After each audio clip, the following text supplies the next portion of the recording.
इंदौर के महालक्ष्मी नगर में इस बार होली का त्योहार अलग अंदाज में मनाने की तैयारी है। संस्था पौरुष द्वारा एक विशेष थीम पर आधारित होलिका दहन आयोजित किया जा रहा है, जिसे लेकर क्षेत्र में चर्चा है। आयोजकों का कहना है कि ये आयोजन समाज में बढ़ते अपराधों और दोहरे मापदंडों के खिलाफ एक प्रतीकात्मक संदेश है। होलिका दहन के पुतले को विशेष रूप दिया गया है। उसके आसपास कुछ प्रतीकात्मक वस्तुएं रखी गई हैं, जो हाल के चर्चित मामलों की ओर इशारा करती हैं। इस आयोजन को लेकर स्थानीय स्तर पर अलग अलग प्रतिक्रियाएं सामने आ रही हैं।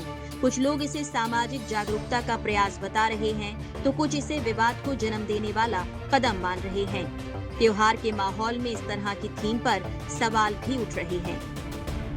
फिलहाल प्रशासन की ओर से कोई औपचारिक बयान सामने नहीं आया, लेकिन आयोजन को लेकर प्रशासन सतर्क है।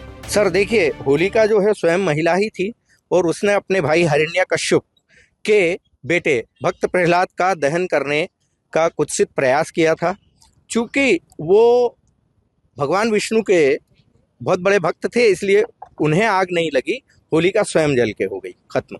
आज वर्तमान परिस्थितियों में स्त्री के पतन की पराकाष्ठा हो गई है। स्वतंत्रता, स्वच्छंदता, स्वेच्छाचारिता और व्यभिचारिता के नाम पे महिलाएं अनैतिक और अवैध संबंध बना रही है और एक्स्ट्रा मैरिटल अफेयर के कारण अपने प्रेमियों के साथ मिलकर के अपने स्वयं के पैदा किए बच्चों की हत्याएं कर रही है। ये जो आप यहाँ पर पुतला देख रहे हैं, जिसमें बीचों बीच में सूचना सेठ नाम की एक मल्टीनेशनल कंपनी की सीईओ है, एआई कंपनी की, और उनको 1.5 करोड़ रुपया प्रति माह वेतन प्राप्त होता था। उसने अपने 4 साल के बेटे को गोवा में ले जाकर टुकड़े टुकड़े करके सूटकेस में सिर्फ इसलिए भर दिया कि न्यायालय का आदेश था कि आपको 1 माह में एक बार अपने एनआरआई पति वेंकट रमन, जो कि इंडोनेशियन था, उससे प्रति माह मिलवाना है। उसने बजाय ये करने के अपने अहंकार, अपने व्यभिचार, अपने अधोपतन के कारण बच्चे को न मिलवाते हुए स्वयं के बच्चे के टुकड़े टुकड़े करके सूटकेस में भर दिया और होटल से टैक्सी करके फरार होने लगी।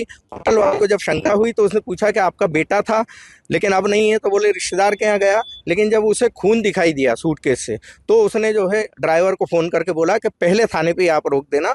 और जब रोका, चेक किया, तो उसके स्वयं के 4 साल के मासूम बच्चे के टुकड़े टुकड़े सूटकेस में भरे हुए थे। इसीलिए हमने पुतले के पास में सूटकेस भी लगाया, आरी भी लगाई और बच्चे की गर्दन भी लगाई। होली जहां बुराई पर अच्छाई की जीत का प्रतीक मानी जाती है, वहीं इस बार इंदौर में एक अलग थीम के साथ होलिका दहन चर्चा का विषय बना हुआ है।